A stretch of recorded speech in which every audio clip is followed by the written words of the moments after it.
지난 영상에서 40대 이후에 근력을 키우려면 그냥 많이 움직이는 운동이 아니라 근육에 제대로 된 자극을 주는 운동이 필요하다고 말씀드렸죠. 그래서 저도 요즘은 걷기나 달리기 같은 유산소뿐 아니라 근육을 실제로 키우기 위한 근력 운동을 하고 있는데요. 이 운동 자극들이 헛되지 않게 하기 위해서는 근육 만들 재료, 즉 단백질을 잘 넣어줘야 하잖아요. 그럼 단백질은 얼마나 또 어떻게 나눠 먹어야 하는 걸까요? 단백질 원이면 근육 만드는데 모두 다 동일한 효과가 있는 걸까요? 더 효율적인 단백질 원은 없는 걸까요? 그리고 운동과 관련해서 운동 전에 먹는 게 좋을까요? 아니면 후에 먹는 게 좋을까요? 근육을 만들어야겠다고 생각하니 이런 질문들이 꼬리에 꼬리를 물게 되더라고요. 그래서 이 질문들에 대한 답을 하나씩 찾아봤는데 전부 근육을 실제로 만드는 과정과 연결되어 있었어요. 그래서 이번 영상에서는 40대 여성이 근육을 만들려면 단백질을 어떻게 먹는 것이 효율적인지 제가 궁금했던 순서대로 하나씩 말씀드려 볼게요. 제일 먼저 하루에 단백질을 얼마나 먹어야 할까요? 흔히 성인의 단백질 권장량으로 체중 1kg당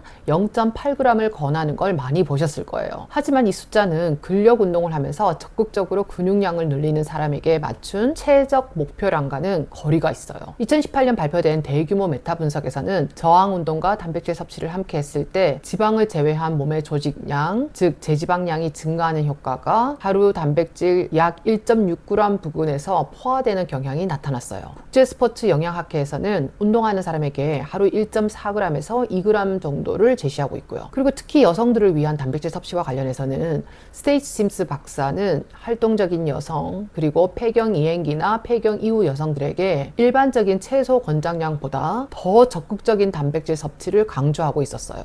그 이유 중 하나가 동화 저항성 (anabolic resistance) 때문이었는데요. 동화 저항성이란 같은 단백질을 먹고 같은 운동을 하더라도 근육이 예전과 똑같이 강하게 반응하지 않는 것을 의미해요. 나이가 들수록 단백질과 운동 같은 근육을 만드는 자극에 근육이 예전만큼 민감하게 반응하지 않을 수 있다는 거예요. 거기다 여성의 경우 40대 이후 폐경이행기를 지나면서 에스트로겐이 줄어들기 때문에 호르몬 환경이 크게 변하게 되죠. 이것 때문에 또 다른 어려움이 겹칠 수 있는데요. 에스트로겐은 생식 기능에만 관여하는 호르몬이 아니라 근육의 단백질 대사와 운동 적응에도 관련되어 있기 때문이에요. 실제 최근 연구에서도 폐경 이후에는 단백질 섭취 같은 자극에 대한 근육 단백질 합성 반응이 달라질 가능성이 있다고 보고되고 있어요. 여성 건강에서 근육의 중요성을 강조하는 게브리엘 라이언 박사 역시 일반적인 채소 권장량보다 더 적극적인 단백질 섭취를 강조하고 있고요. 보시면 아시겠지만 단백질 총량 제한에서부터 정답이 딱 하나로 떨어지지 않죠. 특히 폐경 이행기 이후 여성에게는 좀 더 적극적으로 단백질을 섭취하자는 제안도 많았어요. 그래서 저는 최소 체중 1kg당 1.5g을 출발선으로 삼고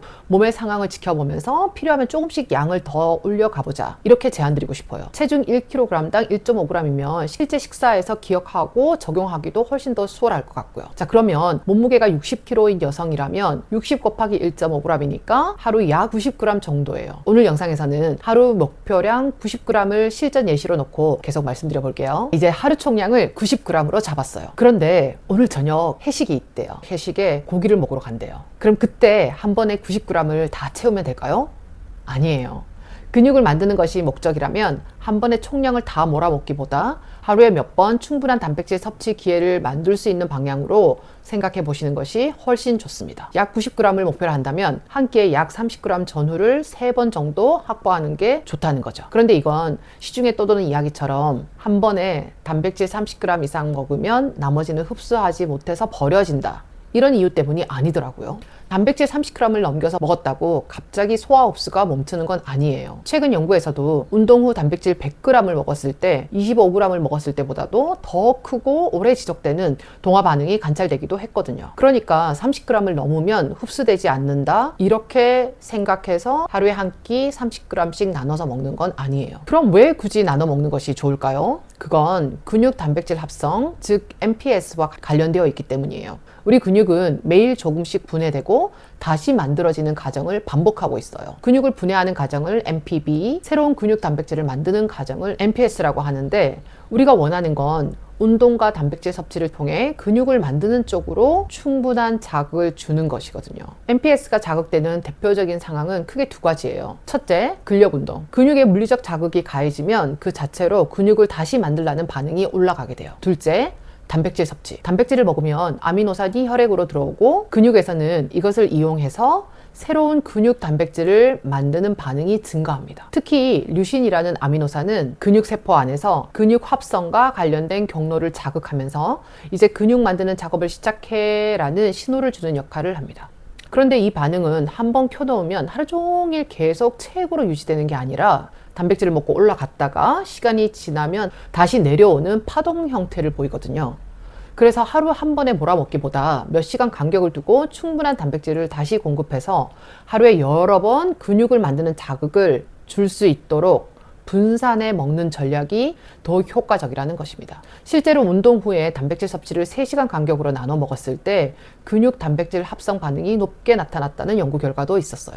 하지만 이런 단백질 분해 연구 상당수는 젊은 남성을 대상으로 하고 있었어요. 중장년층, 특히 여성에게서 어떤 간격이 가장 좋다고 명확하게 정해줄 만큼 데이터가 충분하지는 않았습니다.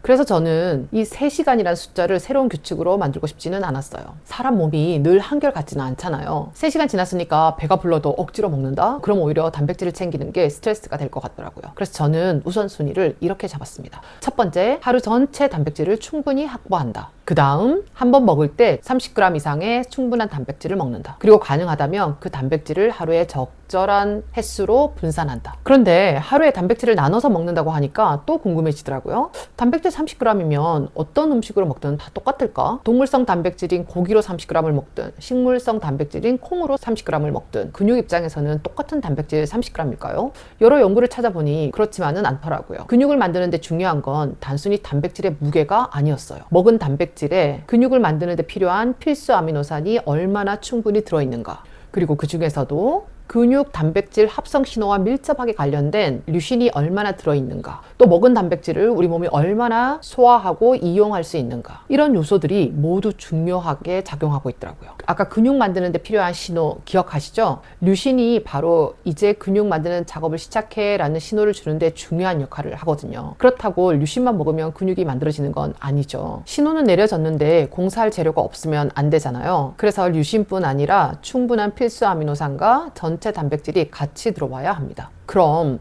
어떤 음식이 이 조건을 갖추기 쉬울까요? 고기, 생선, 계란, 유제품, 콩과 두부, 단백질원을 비교해보면 동물성 단백질은 대체로 필수 아미노산 밀도와 소화 이용률이 높고 일부 식물성 단백질은 류신이나 특정 필수 아미노산 소화율 측면에서 차이가 있을 수 있더라고요. 그래서 저는 고기와 생선을 메인 단백질원으로 놓고 계란이나 유제품 등을 필요에 따라 보완하는 방법을 선택했어요. 그리고 실제 고령 여성만을 대상으로 한 무작위 임상시험도 있었는데요. 60세에서 90세 여성 100명에게 4개월 동안 근력 운동을 시켰어요. 한 그룹은 살코기 붉은 고기를 이용해서 하루 단백질을 약 1.3g까지 높였고, 또 다른 그룹은 근력 운동은 똑같이 하면서 단백질 섭취량은 약 1.1g 수준으로 맞췄어요. 결과가 꽤 흥미로웠는데요. 살코기 붉은 고기로 단백질을 높인 그룹은 그냥 운동만 한 그룹보다 지방을 제외한 몸의 전체 조직량, 이른바 전신 제지방량이 약 0.4kg 더 증가했고 근력 증가 폭도 약 18%나 더 컸습니다. 제가 여기서 중요하게 본 건 그러니까 붉은 고기를 먹으면 무조건 근육이 더 생긴다, 이게 아니었어요. 우리가 실제로 먹고 있는 real food, 고기를 이용해서 하루 단백질 섭취량을 높이고 근력 운동을 병행했을 때 고령 여성에게서도 실제로 이런 차이가 나타났다는 것이었어요. 고기는 단백질만 주는 음식도 아니죠. 붉은 고기에는 산소를 운반하는 데 필요한 철, 적혈구 형성과 신경 기능에 중요한 비타민 B12, 그리고 짧고 강한 근력 운동에서 에너지를 빠르게 공급하는 데 사용되는 크레아틴 같은 영양소도 들어있습니다. 생선도 정말 좋은 단백질원이죠. 특히 연어나 고등어, 정어리 같은 지방이 많은 생선은 고품질 단백질과 함께 EPA와 DHA라는 오메가3 지방산도 함께 가져갈 수 있습니다. EPA와 DHA는 우리 몸의 염증 반응을 조절하고 심혈관 건강을 유지하는 데도 관여합니다. 그래서 미국 심장협회에서도 지방이 많은 생선을 포함해 생선을 일주일에 2번 정도 먹는 것을 권고하고 있는 거고요. 그래서 저는 고기만 계속 먹기보다 일주일 식단에 이런 생선들도 꼭 넣으려고 하고 있어요. 그럼 식물성 단백질은 어떨까요? 콩이나 두부로는 근육을 만들 수 없을까요? 그건 아니에요. 다만 식물성 위주로 먹는다면 두부 몇 조각 먹고 단백질 먹었다라고 끝낼 수는 없는 거더라고요. 콩, 두부, 템페, 에다마메처럼 단백질이 비교적 풍부한 식품을 충분히 먹고 한 끼와 하루 전체에서 단백질 양이 부족하지 않은지 살펴보셔야 해요. 필요하다면 여러 식물성 단백질 식품을 함께 구성해서 부족한 필수 아미노산을 보완하는 것도 생각해 보셔야 하고요. 그러니까 식물성 단백질도 가능하지만 양과 구성에 있어서 조금 더 신경을 쓰셔야 하는 겁니다. 여기까지 알고 나니까 제 식사 패턴을 다시 점검해 보게 되더라고요. 저는 저탄고지를 하면서 칼로리를 계산하기보다 단백질과 지방을 식사의 메인 축으로 놓고 충분히 포만감을 느끼게 먹어왔거든요. 그러다 보니 요즘은 하루 2끼만 먹어도 충분히 배가 부르더라고요. 그런데 근육을 만드는 입장에서 이 식사 패턴을 보니까 근육을 만드는 자극을 하루에 한 번이라도 더 만들어 보는 게 좋겠다는 생각이 들더라고요. 그렇다고 근육 만들겠다고 억지로 3번의 헤비한 식사를 해야 할까? 그건 또 엄두가 안 나더라고요. 지금 먹고 있는 것도 너무 배가 부른데 거기다가 또 한 번의 헤비한 식사를 넣기는 힘든 것 같았어요. 그래서 식사 횟수와 단백질 섭취 기회를 따로 생각하기 시작했습니다. 저는 원래 아침 식사를 건너뛰고 아점 형식으로 먹는 경우가 많았는데 아침에는 단백질 중심의 가벼운 식사 하나를 추가해 볼 수도 있겠다는 생각이 들더라고요. 그래서 생각해낸 게 바로 육포였습니다. 수분을 빼니까 적은 부피로 고기 단백질을 채우기 너무 좋더라고요. 최근에는 아침에 배가 고프지 않으니 코코넛 밀크에 버터 한 조각을 넣어서 말차 라떼 한 잔 정도만 마시고 있었거든요. 그런데 그렇게 먹으면 아침엔 사실상 단백질 공급이 거의 없는 거나 마찬가지죠. 그래서 요즘은 각성과 에너지를 넣어주기 위한 말차 라떼와 집에서 직접 만든 육포, 거기다가 약간의 제철 과일을 곁들이는 방식으로 아침에도 단백질을 확보하는 식사로 바꿔보고 있습니다. 다시 질문으로 돌아가면 단백질 30g이라고 무엇으로 먹든 똑같은 건 아니었어요. 그래서 저는 단백질 원을 고르는 기준을 이렇게 잡았습니다. 최우선은 무조건 자연에서 온 실제 음식, real food를 먹는다. 그래서 기본적으로 고기와 생선 같은 실제 음식을 먹고 있습니다. 식사량이 부담스럽다면 육포처럼 부피를 줄이는 방법을 이용하고 있고요. 저는 자연에서 온 음식을 중요하게 생각하고 있기 때문에 이런 식으로 일단 프로틴 파우더와 같은 가공된 단백질원을 추가하기 전에 실제 음식으로 어디까지 충분히 먹을 수 있는지 실험해 보고 있어요. 그리고 제가 제일 궁금했던 질문이 남아 있습니다. 단백질을 운동 전에 먹는 것이 좋은지 아니면 운동 후에 먹는 게 좋은지 말이죠. 누구는 운동 전에 먹으라고 하고 누구는 또 운동 후에 먹는 게 좋다고 하더라고요. 여성 운동 영양을 연구해온 스테이시 심스 박사는 운동 전후 영양 공급을 너무 오래 미루지 않는 쪽을 강조하고 있었어요. 그런데 이번에 그녀가 공동 저자로 참여한 여성 운동 영양에 관한 국제 스포츠 영양학회 포지션 스탠드를 직접 찾아보니 여기서는 가임기 여성의 경우 운동 시작 전이나 운동 후 가까운 시간에 체중 1kg당 약 0.32에서 0.38g의 고품질 단백질을 확보하는 방법을 제안하고 있더라고요. 60kg 정도의 몸무게를 가진 여성으로 계산한다면 약 19에서 23g 정도의 단백질 양이었어요. 그리고 폐경 이행기나 폐경 후 여성에게는 단순히 단백질 몇 g만 보는 게 아니라 한번 먹을 때 근육을 만드는 데 필요한 필수 아미노산 EAA가 약 10g 정도 들어오는 고품질 단백질원을 운동과 가까운 시간에 확보하는 전략을 강조하고 있었고요. 그러니까 이쪽의 메시지는 분명했어요. 운동이 끝난 뒤 영양 공급을 불필요하게 오래 미루지는 말자. 특히 나이가 들면서 단백질과 운동 자극에 대한 반응이 둔해질 수 있으니 운동과 영양을 가까이 배치해서 회복을 시작하자는 거죠. 그런데 저는 실제 폐경 후 여성 연구도 찾아봤습니다. 평균 연령 약 61세의 폐경 후 여성들이 8주 동안 근력 운동을 하면서 한 그룹은 운동 직후에 단백질을 먹고 또 다른 그룹은 같은 단백질을 몇 시간 뒤에 먹었어요. 결과는 어땠을까요? 정말 차이가 있었을까요?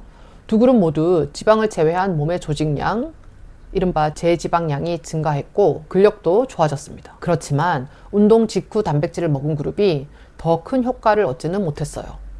같은 폐경 이후 여성 얘기인데 왜 이렇게 결론이 다를까요? 저는 이게 둘 중 하나가 틀렸다고 생각하지는 않습니다. 보고 있는 게 서로 다른 거죠. 말씀드린 연구는 8주짜리 통제된 임상시험이었습니다. 근육과 근력이라는 결과를 놓고 운동 직후 단백질을 먹는 것이 몇 시간 뒤에 먹는 것보다 실제로 더 큰 결과를 만들었는지를 본 거예요. 반면 운동 전후 영양 공급을 가깝게 배치하려고 강조하고 있는 스테이시 심스 박사는 근육뿐 아니라 운동 후 근육의 재구성 과정과 회복까지 조금 더 넓게 보고 있는 겁니다. 그리고 운동선수처럼 강도 높은 훈련을 반복하면서 다음 훈련까지 빠르게 회복해야 하는 사람과 저처럼 그냥 주 3, 4회 정도 근력 운동을 하는 사람은 몸에서 요구되는 회복 속도도 다를 수밖에 없는 거죠. 그래서 저는 여기서 운동 후 몇 분 안에 무조건 먹어라 라는 새로운 규칙을 만들지는 않았습니다. 운동 끝나고 30분을 놓쳤다고 불안해할 필요는 없다고 생각되었어요. 대신 운동 전에 마지막으로 단백질을 언제 먹었는지, 운동 강도가 얼마나 셌는지, 그리고 다음 단백질 식사까지 얼마나 오래 비워두게 되는지를 보는 게 더 중요한 것 같아요. 운동 전후로 단백질 공급이 너무 오랫동안 비어있지 않도록 하는 것. 저는 이게 훨씬 더 현실적인 기준이라고 생각되었어요. 예를 들어 저녁 7시에 운동하는 사람이 오후 5시에 고기나 생선으로 충분한 단백질을 먹었다면 운동을 시작할 때 그 음식의 소화가 모두 끝난 상태는 아닐 겁니다. 그러니까 운동이 끝났다고 무조건 또 30g을 더 먹어야 하는 공식으로 생각할 필요는 없는 거죠. 반대로 점심 이후 제대로 먹지 못하고 저녁에 근력 운동을 했다면 운동 후 단백질 섭취의 우선순위가 높아집니다. 아침 공복 근력 운동도 마찬가지인 거고요. 공복으로 운동한 뒤 다시 단식 효과를 높이겠다고 계속 몇 시간씩 아무것도 먹지 않는다면 근육을 만들려는 자극은 줘놓고 필요한 재료 공급은 계속 미루고 있는 셈입니다. 근육을 만드는 것이 목적이라면 운동 후 첫 식사에서 충분한 단백질을 확보하는 쪽으로 배치하는 것이 좋습니다. 그래서 저녁에 근력 운동을 하고 있는 저는 이렇게 적용하고 있어요. 제 경우에는 저녁을 보통 6시에서 6시 반 사이에 먹습니다. 메인 근력 운동은 8시 반쯤 시작하고요. 운동 약 2시간에서 2시간 반 전에 마지막 식사를 하는 셈입니다. 그래서 저녁에는 고기나 생선처럼 고품질 단백질을 충분히 확보하는 것을 우선순위로 두고 있어요. 그리고 운동 시간이 조금 늦기 때문에 운동 후 또 고단백의 헤비한 식사를 하게 되면 배가 너무 부르고 잠들 때까지 완전히 다 소화시키기가 힘듭니다. 그러면 수면의 질에도 영향을 줄 수밖에 없고요. 그래서 저는 운동 후 무조건 단백질 30g 이라는 공식보다 운동 전에 충분히 먹었는지, 운동 강도는 어땠는지, 운동 후 배는 고픈지, 몸의 회복은 어떤지, 그리고 소화와 수면은 어떤지를 같이 보고 있어요. 결국 운동 전이나 후냐에 집착하지 않고 운동 전후로 단백질 공급이 너무 오래 비지 않도록 두면 되는 것입니다. 그럼 이제 이걸 진짜 밥상으로 데리고 와 볼게요. 저는 먼저 몇 시에 운동할 건지를 보고 식단 계획을 세우는 것이 중요하다고 생각해요. 그래서 아침에 운동하는 경우와 저녁에 운동하는 경우 두 가지를 나눠서 생각해 볼게요. 우선 아침에 운동하는 경우 아침 7시에 근력 운동을 한다고 예를 들어 보면 아침에 조금 먹고 운동해도 속이 편하다면 운동 전에 그릭 요거트처럼 부피가 작고 소화 부담이 적은 음식을 조금 먹을 수 있을 것 같아요. 반대로 뭘 먹으면 운동할 때 너무 불편하다면 억지로 먹지 않고 운동한 뒤 운동 후 첫 식사를 제대로 먹는 쪽으로 선택할 수 있습니다. 예를 들어 저는 이렇게 구성해 볼 수 있을 것 같아요. 운동 후 아침에는 소고기 우둔이나 홍두깨처럼 살코기가 많은 부위를 팬에다가 빠르게 구운 것과 계란 1개, 여기에 구운 버섯이나 아스파라거스, 약간의 제철 과일을 곁들이는 방식이죠. 혹은 아침부터 소고기가 부담스럽다면 계란과 그릭 요거트를 조합해서 한 끼 단백질을 맞출 수도 있고요. 점심은 돼지 안심이나 등심을 120g에서 150g 정도 준비해서 소금과 후추 정도로 간을 하고 팬이나 에어프라이어에 굽습니다. 여기에 김치, 구운 가지나 브로콜리, 필요하다면 감자나 단호박 같은 좋은 탄수화물을 곁들일 수도 있습니다. 저녁은 연어, 고등어 같은 생선을 한 토막 넉넉하게 오븐이나 에어프라이어에 굽고 김, 김치, 채소를 곁들입니다. 그러면 굳이 닭가슴살만 매일 먹지 않아도 소고기, 돼지고기, 생선 이렇게 단백질원을 바꿔가면서 하루 단백질을 채울 수 있습니다. 저처럼 저녁에 운동을 한다면 식사 구조가 조금 달라질 수 있을 것 같아요. 먼저 저의 경우 아침에는 말차 라떼와 육포 조합, 아까 말씀드렸죠? 저는 그 구성을 당분간 그대로 가져갈 겁니다. 제가 만든 육포의 실제 단백질 양을 계산해서 한 번에 충분한 단백질 섭취가 되도록 양을 맞춰 놓는 거죠. 점심은 제일 제대로 먹습니다. 예를 들어 소고기 우둔, 홍두깨 같은 비교적 살코기가 많은 부위를 이용해서 스테이크처럼 굽거나 얇게 썰어 채소와 볶아 먹거나 수육처럼 익혀 먹습니다. 또는 돼지고기 등심이나 안심을 구워 먹을 수도 있는 거고요. 단백질원을 먼저 접시에 놓고 그 다음 채소, 김치, 필요하다면 과일이나 탄수화물을 넣는 식으로 식사를 구성합니다. 그리고 제일 중요한 게 저녁입니다. 저는 6시에서 6시 반에 먹고 8시 반에 운동하니까 이 저녁을 운동 전 메인 단백질 식사라고 생각합니다. 예를 들어 연어나 고등어 140g에서 150g 정도를 구워서 김치와 김, 채소, 필요하다면 오트밀이나 감자, 단호박 같은 제가 소화하기 편한 탄수화물을 조금 곁들입니다. 그런데 어떤 날에는 고등어나 지방이 많은 고기가 운동 전에 너무 무겁게 느껴질 수도 있잖아요. 저 같은 경우 너무 배가 불러서 운동하기 힘들어질 때가 있더라고요. 그럴 때는 조금 더 가볍게 먹을 수 있는 단백질원으로 바꾸면 됩니다. 그러니까 저는 하루 식단을 이렇게 짜고 있어요. 아침에는 먹기 쉬운 형태로 단백질을 확보하고, 점심에는 고기 중심의 제대로 된 식사를 하고, 저녁에는 운동 시간을 고려해 소화 부담까지 보면서 단백질원을 선택한다. 이렇게요. 저는 이게 매일 닭가슴살 100g 먹으세요 같은 식단보다 훨씬 더 현실적이라고 생각합니다. 그런데 여기까지 들으면 또 이런 생각이 들지 않으세요? 그래서 단백질 30g이 도대체 음식으로 먹으면 얼마나 되는 건데, 저도 처음엔 이 감이 없더라고요. 고기 100g을 먹었다고 해서 단백질 100g을 먹은 건 아니잖아요. 고기도 부위와 조리 후 수분량에 따라 달라지지만, 조리된 살코기 기준으로 보면 소고기나 돼지고기 약 120g에서 150g 전후를 한 끼의 실전 기준으로 보실 수 있어요. 우리 손바닥 기준으로 손바닥보다 조금 더 큰 크기라고 생각하시면 될 것 같아요. 닭가슴살처럼 단백질 비율이 높은 부위는 이보다 적은 양으로도 비슷한 단백질을 확보할 수 있습니다. 계란 한 개에는 대략 6g 정도의 단백질이 들어있고요. 그러니까 계란 2개를 먹으면 약 12g 정도의 단백질을 섭취할 수 있는 거죠. 그러니까 계란 2개 드셨다고 아침 단백질을 충분히 먹었어, 이렇게 생각하시면 근육을 적극적으로 만드는 식사로는 생각보다 적은 양일 수 있는 거예요. 그래서 계란 2개를 먹는다면 거기에 그릭 요거트나 낫또와 같은 다른 단백질원을 같이 넣어서 한 끼 전체량을 맞추실 수 있습니다. 육포는 조금 다른데요. 수분이 빠지면서 단백질이 농축되기 때문이에요. 시판 제품은 영양 성분표를 확인하고, 직접 만든 육포라면 사용한 생고기의 단백질 양과 건조 후 최종 중량을 가지고 한번 계산해 두시는 게 감을 잡기 좋으실 거예요. 결국 중요한 건 모든 음식의 영양 성분을 외우는 게 아니라 내가 자주 먹는 단백질 식품 몇 개의 30g의 눈대중을 만드는 것입니다. 소고기는 이 정도, 돼지고기는 이 정도,